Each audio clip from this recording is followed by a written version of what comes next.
මතක තියාගන්න අපේ මානසික සෞඛ්‍යයට බලපාන ලොකුම දේ තමයි අපි ගන්න තීරණ. ඕනෙම අපේ ජීවිතේ සිද්ධ වෙන දෙයක්කට යම්කිසි බලපෑමක් අපිට කරන්න පුළුවන් අපි ගන්න තීරණ හරහා.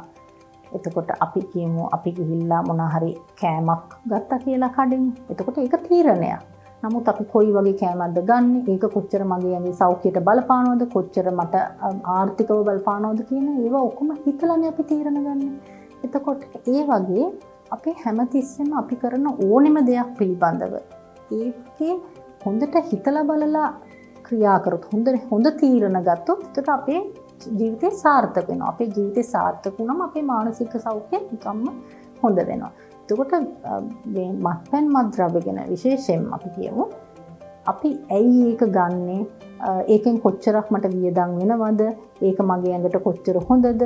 මේක වෙනුවට මට මේ දේම ලබා ගන්න වෙන විදිහකට මේක ලබා ගන්න පුළුවන්. උදාහරණයක් ලෙස සමහර අය හිතනවා යාළුවෝ ටික එකතු වුණාම අපි පොඩි ඩ්‍රින්ක් එකක් එහෙමනේ අපි කියන්නේ අපි පොඩි ඩ්‍රින්ක් එකක් දාලා සතුටු වෙනවා කියලා. නමුත් මේ මත්පැන්ම අවශ්‍ය දේ ඩ්‍රින්ක් එක වෙන්න. එතකොට අපිට ඒ වෙනුවට වෙන බීම වර්ගයක් තිබුත් මේ යාළුවොත් එක්ක අපිට සතුටු වෙන්න බැරිද?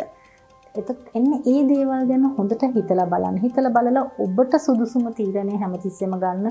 ඔබට හොඳ තීරණය ගන්න. මොකද ඔබේ ජීවිතයේ ඔබේ මානසික සෞඛ්‍යය යහපත් කරන්න මේ වෙන කවුරුත් එන්නේ නැහැ. ඒක හැමතිස්සෙම රැඳිලා තියෙන්නේ ඔබේ අතේ.